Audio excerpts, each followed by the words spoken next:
Welcome to the Secure Connections podcast brought to you by IoTSSA, the Internet of Things Security Services Association. I'm Brian Sherman, Content Director for IoTSSA, and my co-host, as always, is the delightful Tania Shepard. Good day, Tania. Hi, Brian. Thanks very much. Didn't know it was delightful. That's lovely. Yeah, always delightful. So awesome. How was your week? It's been great, but I don't know if you heard on the news, we had quite a large earthquake in Northern California, and actually the epicenter was about 3 miles from my house. So needless to say, that was a bit of a shocker in the middle of the night, but nothing broken, nobody got hurt in the whole area either. So that's nice, but that was really quite scary.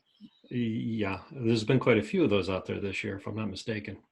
Yeah, earthquakes, fires, it's lovely weather up here, but we do have our share of natural disasters. How's it going out there? It's a great time of year when we get to fall because we don't have any natural disasters. Pennsylvania's pretty boring when it comes to that, just so everybody knows.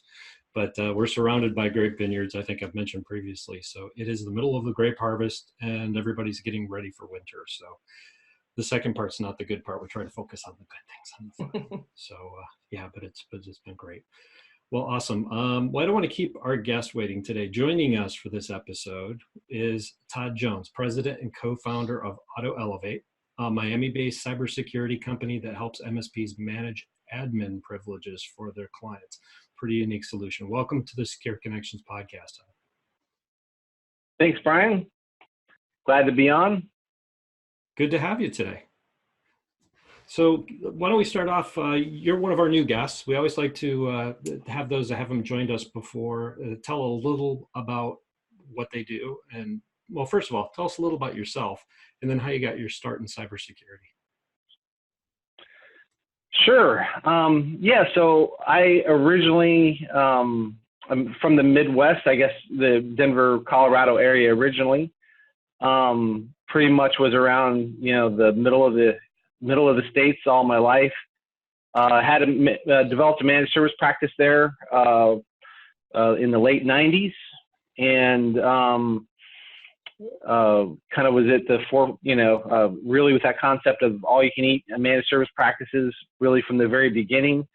Was able to be acquired in 2016, spent about a year of transitional work, and I had plans to with the idea of AutoElevate had always been out there as the kind of the next adventure. And so in 2017, started in with my other co-founder, David Sabisky, in starting to develop and work on the patent information for AutoElevate. Shortly after also to throw in there too, shortly after the acquisition of my managed service practice in Denver, I had the opportunity I kind of come to the realization that I could now really be anywhere I wanted to be. So we started thinking, well, where would we ever go? I don't know. I mean, Denver is pretty nice. I've been there all my life. So, it's sort of like, well, I have the opportunity to do something, go somewhere. What do we want to do? So we actually, me and my wife and 3 sons, we moved to Puerto Rico. So now I live on the North Shore Island, a little bit east of San Juan in Puerto Rico, facing the ocean here. So. Wow. Lucky you. Puerto Rico sounds gorgeous. So let's jump right into AutoElevate, Todd. Tell us. I want a bit more about how that technology emerged, because you're obviously coming from lots of MSP experience, lots of security experience, and the other offerings that go along with being an MSP. How did you come up with AutoElevate? And tell us a bit more about what the company does. Yeah, so I mean, the original concept for AutoElevate was born through years of just my experience as being a managed service provider. I carried the idea of what we do for the better part of 10 years. And honestly, like I'd go to show after show after show, waiting for someone to bring this solution. And really the need was that I constantly found myself, I was very staunch in not giving my users admin privileges. I really followed the principle of least privilege, locked everyone down to standard privileges, mainly because I didn't want to have something blow up or melt down and, or have to go fix things that they did wrong or have a breach or something of that nature. So I was always very staunch about not giving out admin privileges, which actually served my managed service practices very well. We avoided a lot of problems, but I also found myself constantly kind of, if you will, under the gun a little bit because, you know, I'd have to constantly have this conversation with my clients on why it was a bad idea. And usually those conversations would come after we were too slow to respond. Because ultimately, it's like when you take away admin privileges,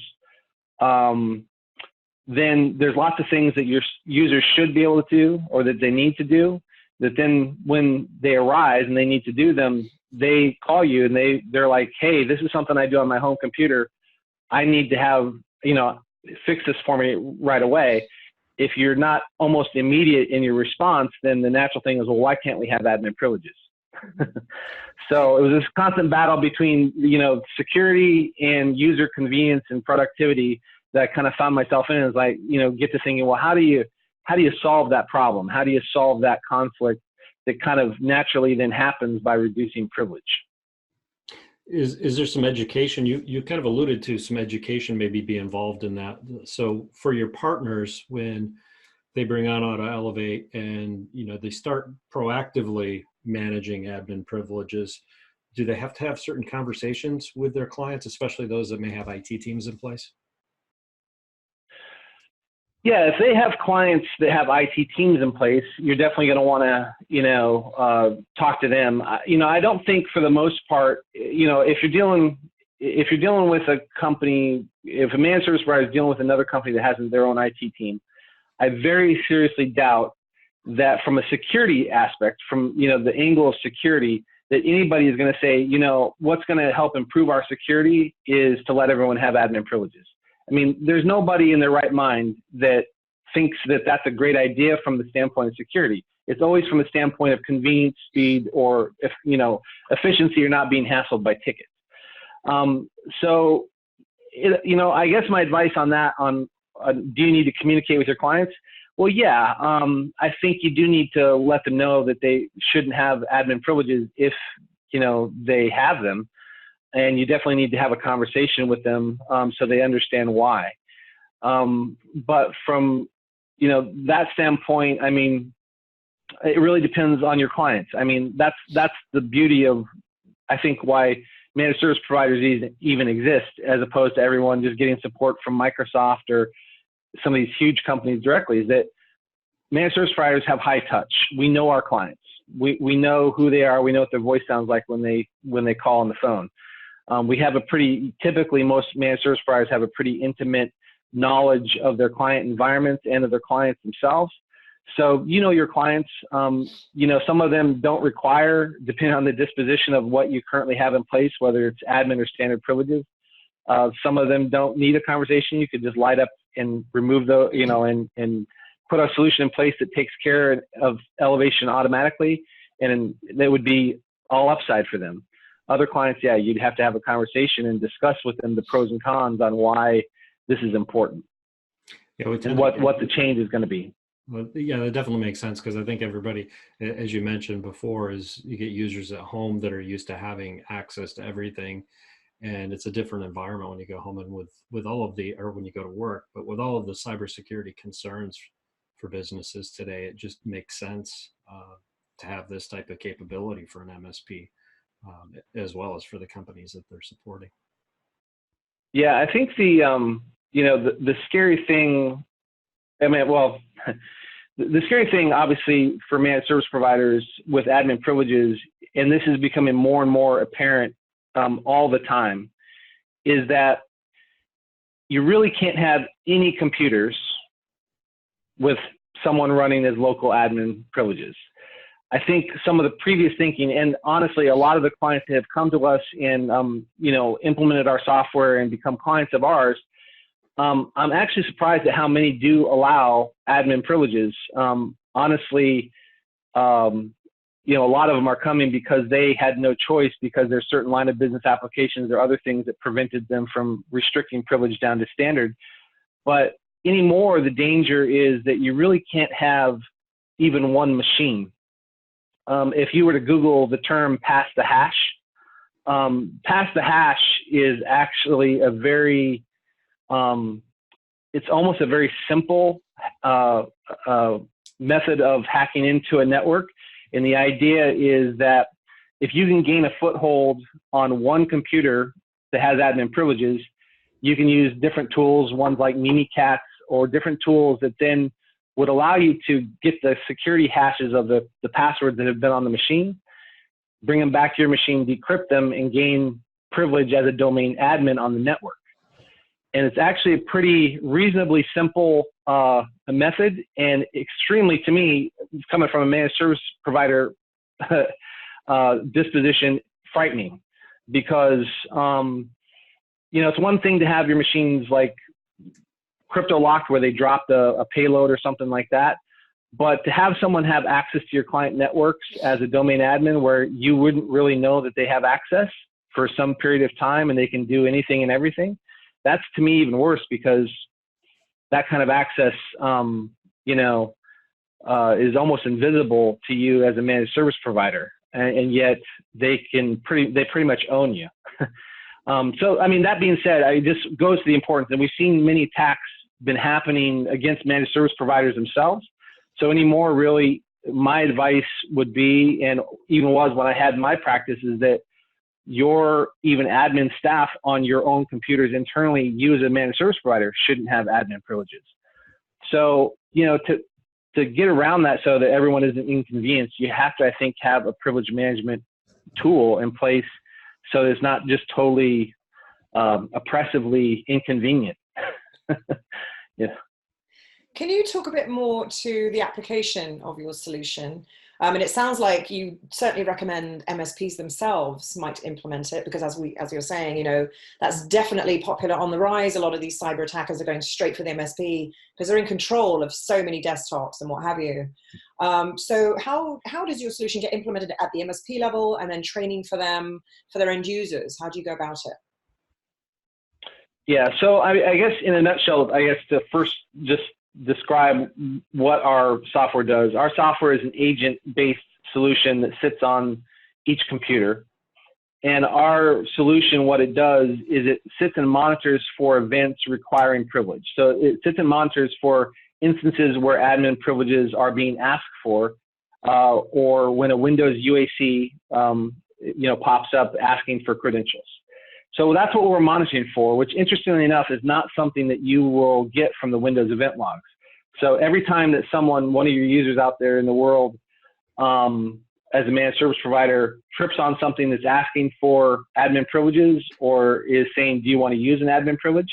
That's something that Windows out of the box is not monitoring for or putting into the event logs, which to me is pretty critical information. If someone's standing at your front door and trying different keys or checking the door knobs and checking their keys in the locks, I mean, that's something I want to know. But what our agent does, it watches for those instances, and then in instances where those things are raised, it looks to see what caused them, what's raising the need for admin privileges. And then if it's something that has been whitelisted or approved by the managed service provider, it goes ahead and elevates that thing automatically so that the user's productivity isn't hindered. It just allows it to happen. And if it's blocked, then it obviously blocks it and stops it. And the service provider can have custom messaging that goes back to the desktop.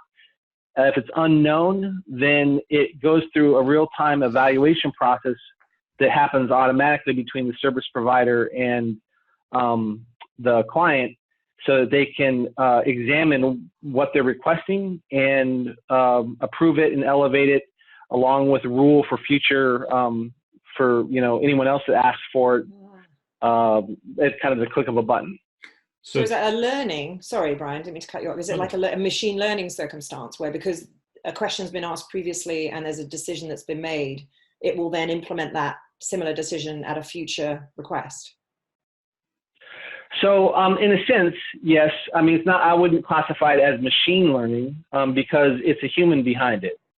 But what you can do, the way our system works is there's a hierarchy of rules where when you reply back, when a managed service provider is alerted that, hey, Tania is requesting a new QuickBooks update on her computer, and this is something that maybe came out yesterday or last night service provider wasn't aware this is even something that was needed until the moment you stumbled across it. What you can do is you can approve it. First of all, we check it against, we check the fingerprint of the file or the hash against known, a database that antivirus, anti-malware companies submit information to, so we can verify whether this thing is legitimate or not. And some other checks as far as the security on the system. So the managed service provider is presented with information about your computer and about what you're trying to do that's consolidated in their view. And then they're able to approve it or deny it. And when they either approve or deny, they can either do it for this one thing, this one moment in time, or they can make it approved for this one moment in time or denied for the one moment in time and make a rule for everyone else who accesses the same thing. So they can make a rule kind of in one touch where it's going to approve that for you for your either computer, either just one time, one thing for you, or the location, the company, or globally for all your clients. So in the scenario where, again, I mean, QuickBooks update, a new QuickBooks update comes out this morning, managed service provider wasn't aware of it. Kind of from my perspective, when I used to get these, I'd be like, I get the first call in the morning from one of my clients, be like, oh, great, I got 80 of these stupid calls coming. Let's see how many of these we can just proactively update before everyone gets into work and starts complaining about it. So in the scenario with AutoElevate, what happens is that when the first person gets prompted on their computer that this requires admin privileges, it alerts the service provider. It brings the information up automatically where they can evaluate that. They can approve it for all their clients, so that when the next people roll into the office and stumble across that same thing, it'll already just automatically elevate. They don't need to evaluate it, redo it. It just logs it and allows it to happen. Ty, can you do those exceptions by client, or is it a global? I guess, can those policies be flexible for each different customer that an MSP has? Absolutely. So the rules and the rules are weighted, and there's a hierarchy. So in other words, you can make one rule globally, a set of rules globally that apply to all your clients. You can make another set of rules that apply to a specific company or a specific location or group within the company or a specific machine. And our engine will then apply all those rules collectively. So there might be some things you're applying or have a rule for globally because you want all your clients to be able to do it. Some things that are specific to a company that then also is for the context of all the computers that are part of that company, groups within the company, and then also the machines themselves. And they're weighted, so you can actually make exceptions and make it very granular, because you could create an approval globally, but maybe there's one particular machine that you don't want, or one particular location or group of computers that you don't want to have that update.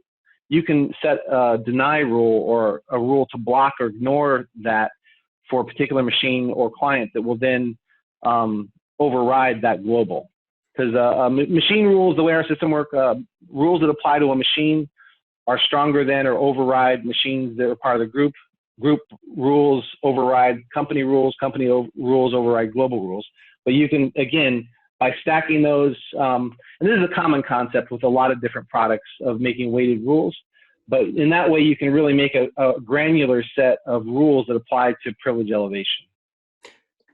Todd, was there a particular experience going back to your MSP days that kind of turned the light bulb on for this idea, or was it something that kind of came along later? There wasn't a particular experience necessarily that formulated the idea. I would say the idea itself was more formulated by my exasperation and annoyance of having to constantly have the conversation of why can't we have admin privileges. I will say there was one particular instance, my own personal little horror story, where again, I'd said that I was very staunch about not allowing admin privileges. So I was like, no exceptions. But ultimately, I got to a place with a couple of my very influential clients where there was a couple of VIPs that were like, look, they places that designed hotels. So these guys were pretty influential. They do lots of multi-$100-million deals. And they're like, look, if we can't have admin privileges on our laptops, we're going to find a different provider. And so had these conversations back and forth. And I said, well, you're the boss, and I'm not going to lose this account over these 2 machines. So I'll give you admin privilege on those 2 machines, but you need to sign off that you're responsible for anything that happens and acknowledge that this is against my best recommendation. So I had a handful of machines at clients, maybe 5 or 6 machines amongst all my clients that had admin privileges. This one particular client got breached. And it actually happened where they were about to make a money transfer of $100,000. I was watching a lot of weird traffic on the firewall logs and some other things. I had done scans of all the machines, nothing showed up. And I was like, man, there's something going on this machine in accounting I just don't like, and it's going to a weird location in Amsterdam. I'm going to call the gal in accounting and see what's going on. And as I was literally reaching for the phone, she called me. And I was like, hey, I was just about to call you. Something weird going. She goes, yeah, I'm sitting here getting ready to transfer a thing for $100,000. It's asking for my RSA key code to transfer it, but I just have a weird feeling about it. And I said, yeah, stop everything. So come to find out, it was like a hacker. They had been breached. There was some activity going on in the network. So I immediately shut everything down, went through all the, I got the FBI involved. And again, nothing scanning. There was no viruses that were being detected. It was just, I had picked up on it because of some fishy traffic that I saw and just a couple other little telltale signs to me that seemed like weird. So come to find out, they had gained access to some computers in the network and had been monitoring and kind of doing reconnaissance on the different people and the different machines to find out how to do it. And the scary thing is this particular company, again, did very large commercial transactions of hundreds of millions of dollars, where they had no limits on their bank account. They had literally 500 bank accounts that they did these big transactions with, and there was no limits. The gal who was about to transfer the $100,000, she could transfer $100 million online. So it was a really scary thing. The FBI got involved. We took out hard disks on a bunch of the computers, had them do analysis. And it was a very spearfish targeted attack against this client. And it turned out, thank God, because this took over the course of about 4 or 5 weeks to iron out. And in the meantime, this was one of our kind of anchored clients. They were very important to us in my business. And at the time, it took 4 to 5 weeks to sort out, but all during that time, they're like, I thought we were secure. How could this happen? Let's bring in another managed service provider to evaluate what you're doing. All this stuff. And then I'm still trying to keep them online and productive and deal with the FBI. And, it was a nightmare. Thank goodness the FBI was able to track it down to the machine that they signed off on.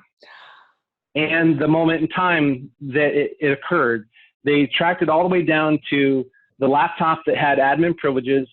It was taken to a conference where the person was logged in and left it unattended for 15 minutes. The machine had VPN access. They installed some stuff on his machine, got his credential, and then worked the way into the network and started moving sideways. It was a classic hacking attempt where a foothold is gained and they move laterally through a network. And again, if the FBI had not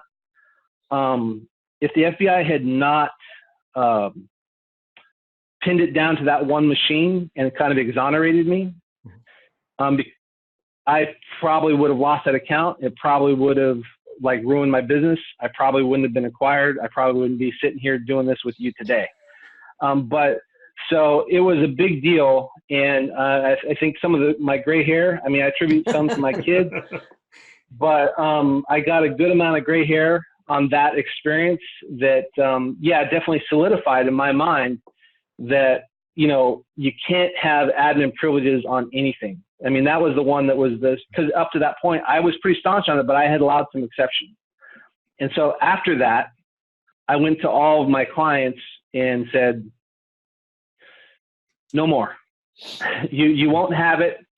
And there's no exceptions, even if you sign off on it. If you insist on having it, go find another managed service provider.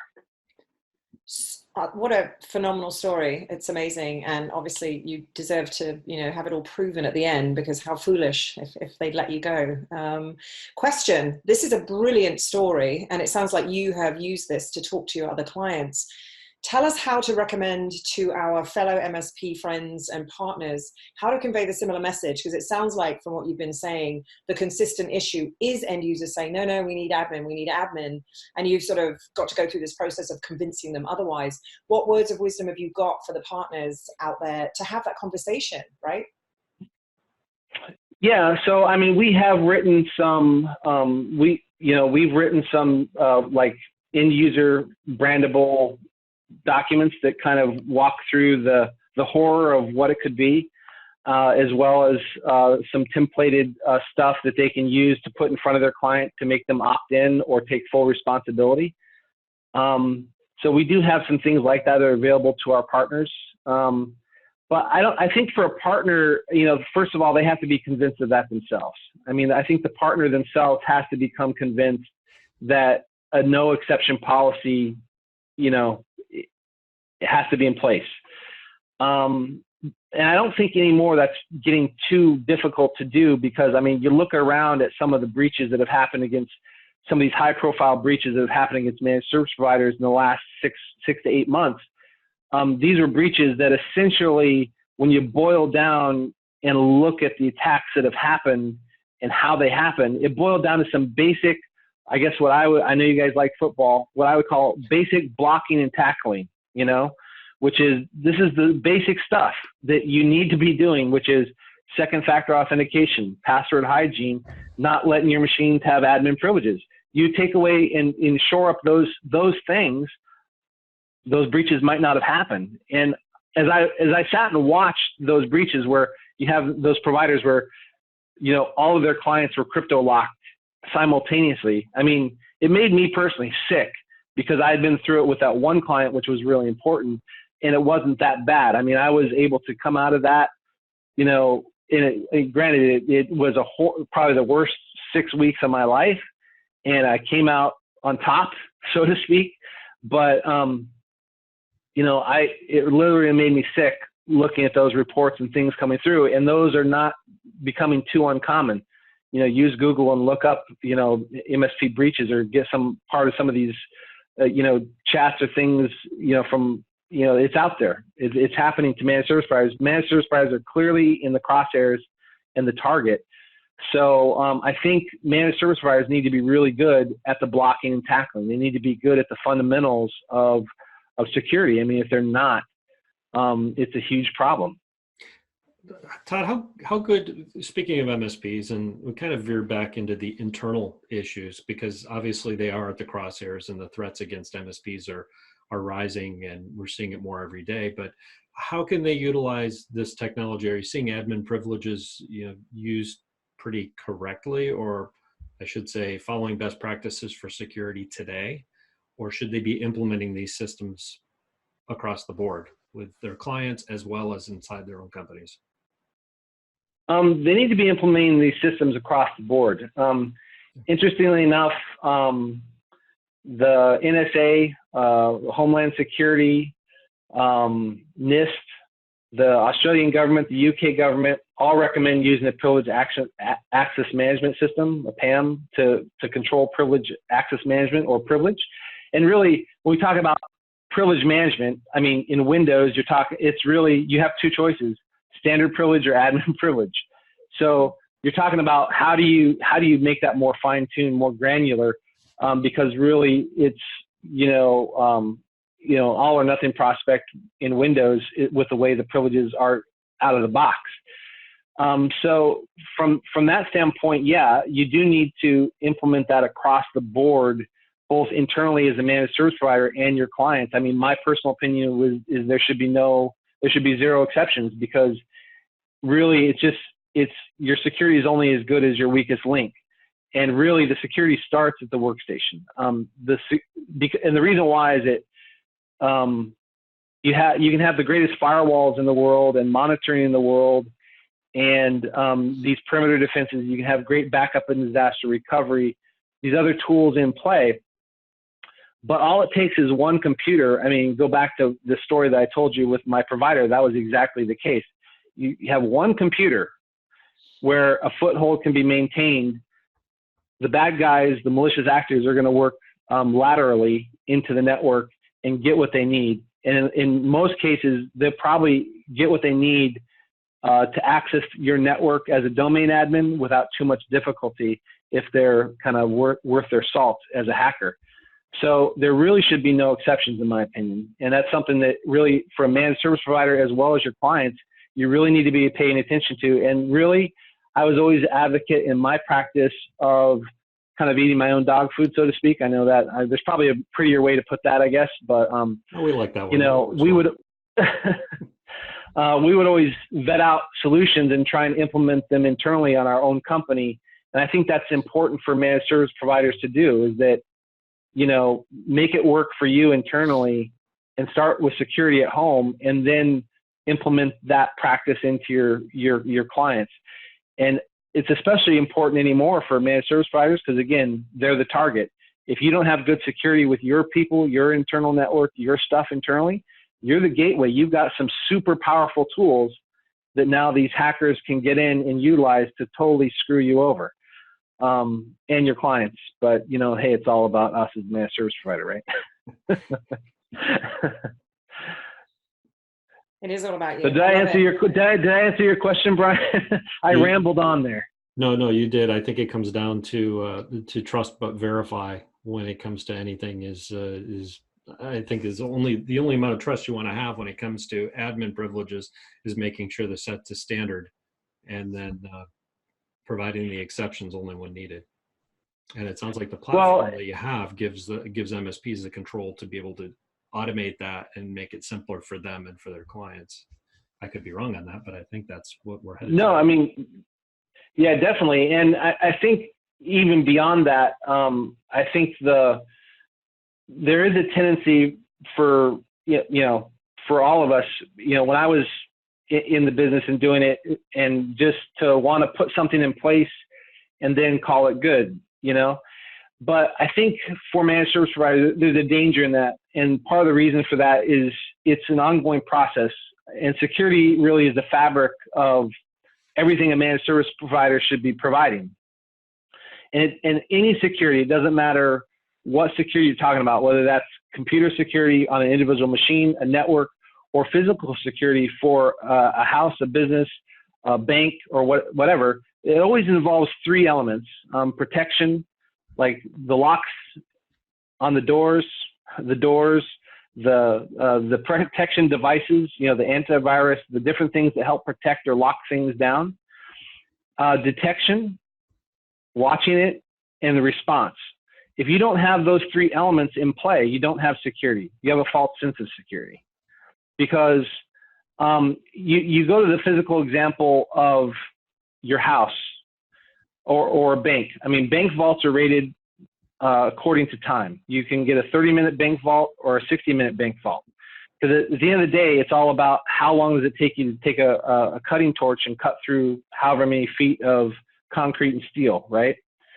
So you can strengthen things to a degree, but if you're not also monitoring that object or that house or that fortress, and then you're not having some kind of response to that monitoring, you do not have security. So it's important to put things in place, like, so, you know, locking down admin privileges and rolling back everything to standard privileges is a good step. It's locking the doors. I would say, look, if you've got admin privileges on your machines, it's sort of like having a screen door. I mean, it is a door there, but look, if you think you're going to stop someone by having the screen door in place, I mean, think again. So you know, you need to start with, you know, that simple, again, blocking, tackling method of locking that door, closing the door and locking it, and not allowing not just allowing anybody to do anything. But you also need to monitor that and respond to things that are happening in the environment. So those things are all critical, and it doesn't matter what element of security you're talking about, whether it's our product or some other product, a firewall or physical security or otherwise, you need those three elements. Good stuff. For our listeners, Todd, how can they get more information about AutoElevate? Obviously, I'm thinking AutoElevate.com. Where else can they go to find you and find your peers and get some help with all this stuff? AutoElevate.com would be the place to go. We do have a free NFR for managed service providers on the website, so they can click there and get a free 10 workstation not for resale license that they can use for internally on their own company perpetually. It's renewed annually, so it's just a free 10 workstation license. Excellent. They can use on their own machines internally or for proof of concept at clients to get familiar with what it does and how it works and to help them out internally. So I would recommend doing that. Certainly all the contact information is there. Of course, we're going to be at the IoTSSA conference in New Jersey, so we're happy to see you there here next month, right? Yes. And be happy to talk with you there in person as well. November. Of course, November 21st in Mount Carmel, we'll be at the Topgolf for the IoTSSA Cybersecurity Expo. So we're looking forward to having you there. Any final thoughts to share with our listeners today, Todd? You've covered some great information. Just wanted to see if you have any other things you'd like to leave us with before we sign off today. Well, yeah. I mean, definitely, obviously, check out AutoElevate.com. I think the solution is definitely one geared from the ground up for managed service providers.